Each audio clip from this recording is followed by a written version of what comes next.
36 घंटे और project freedom खत्म। 4 मई को शुरू हुआ था, 5 मई को सस्पेंड हो चुका हुआ है, सिर्फ 36 घंटे। ये जो मैं आपको अगली खबर बताने जा रहा हूं, ये ऐलान है ट्रंप का कि हमने हार मान ली है। दुनिया का हर एनालिस्ट, चाहे जो अमेरिका के साथ भी खड़ा था, जो साथ देता था इसराइल का, वो भी कह रहा है कि इतनी जल्दी हार मान ली और इतनी आसानी से हार मान ली है। नाजरीन, ये वीडियो आपको बताएगी कि अमेरिका को कहां कहां नुकसान हुआ है, इस वक्त सूरत हाल क्या है, ईरान की पोजीशन क्या है और अमेरिका ने जो हार मानी है वो किस तरह मानी है, उसके बाद का फ्रेमवर्क क्या होगा। दोस्तों, ट्रूथ सोशल पे आके ट्रंप ने लिखा है, वो कहता है the United states will suspend Project Freedom in the Strait of Hormuz at the request of Pakistan and other countries to allow time for a final agreement with Iran। अच्छा, ये तो हमने देख लिया कि एक तरीका बन गया है। जब भी अमेरिका ने किसी बात से पीछे हटना होता है तो वो कहता है जी पाकिस्तान ने मुझसे रिक्वेस्ट की थी है। अब तो उसने ये भी ऐड किया है कि कुछ और मुल्कों ने भी मुझे कहा है, लेकिन पाकिस्तान का बाकायदा नाम लिया है। तो खैर चले मान लेते हैं जी पाकिस्तान ने ही रिक्वेस्ट की होगी। पाकिस्तान और दूसरे मुल्कों ने मुझे दरख्वास्त की है कि हॉर्मज़ के अंदर जो प्रोजेक्ट फ्रीडम है उसको सस्पेंड किया जाए ताकि ईरान के साथ फाइनल एग्रीमेंट के लिए वक्त मिल सके। ठीक हो गया जनाब। अच्छा, इसी दिन मार्को रूबियो ने कहा है कि ऑपरेशन एपिक फ्यूरी खत्म हो गया। Marco Rubio secretary of state है, वजीर खारजा अमेरिका का। एपिक फ्यूरी क्या था? ये जो पूरी जंग है जो अमेरिका और इसराइल ने मुसल्लत की थी, इसको ऑपरेशन एपिक फ्यूरी का नाम दिया गया था। 28 फरवरी को जंग शुरू हुई थी, आज ये जंग ऑफिशियली खत्म हो गई है। सवाल यहां पर यह है जो कि आपके जहनों में भी होगा यकीनी तौर पे कि कौन जीता। आइए शुरू करते हैं।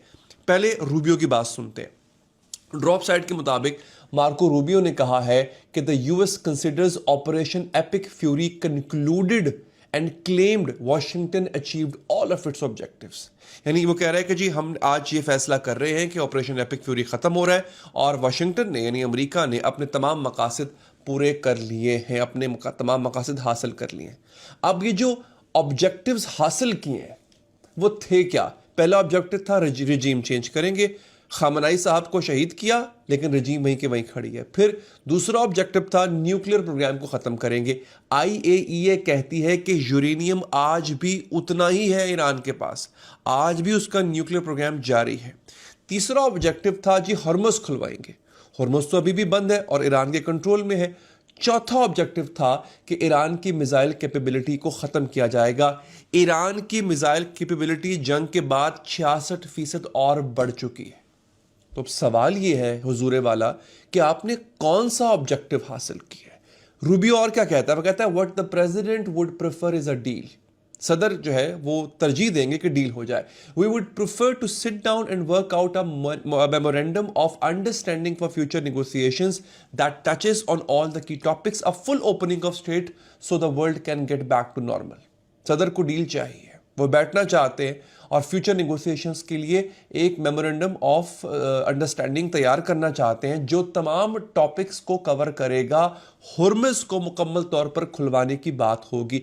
अब यही हुर्मुज़ जो है इस जंग से पहले खुली हुई थी, ईरान का कंट्रोल भी उस पर मुकम्मल तौर पर नहीं था। तो ये